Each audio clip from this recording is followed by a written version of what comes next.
বঙ্গোপসাগরে শত্রুপক্ষের জাহাজ নিশানা করে চোখের পলকে ছুটে যায় বিধ্বংসী মিসাইল। প্রচণ্ড শব্দে কেঁপে ওঠে জাহাজ ও গভীর সাগরের আশপাশ। নৌবাহিনীর এক একটি জাহাজ থেকে শত্রুপক্ষকে টার্গেট করে একের পর এক ছুটে যায় বিমান বিধ্বংসী surface two air missile, shoulder launch missile. Submarine বিধ্বংসী রকেট ডেপ চার্জে পানিতে তৈরি হয় বিশাল বিস্ফোরণের দৃশ্য। এক পর্যায়ে তীব্র গতিতে ছুটে আসে নৌবাহিনীর কমান্ডো সোয়াট টিম।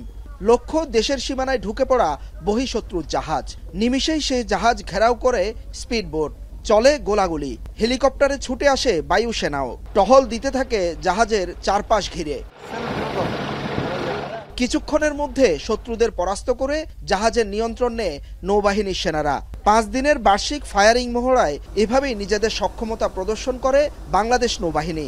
যোগ দেয় নৌবাহিনীর আধুনিক frigate, corvette, mine super, petrol aircraft, যেখানে ফুটে ওঠে 1,18,000 বর্গ কিলোমিটারের সমুদ্র সীমায় সার্বভৌমত্ব ও নিরাপত্তা নিশ্চিতে নৌবাহিনীর দক্ষতার বাস্তব চিত্র।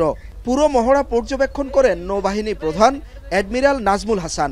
অত্যাধুনিক যুদ্ধ জাহাজে মহড়া পর্যবেক্ষণ করেন সরকারের স্বরাষ্ট্র, আইন, বন ও পরিবেশ এবং শিল্প উপদেষ্টা।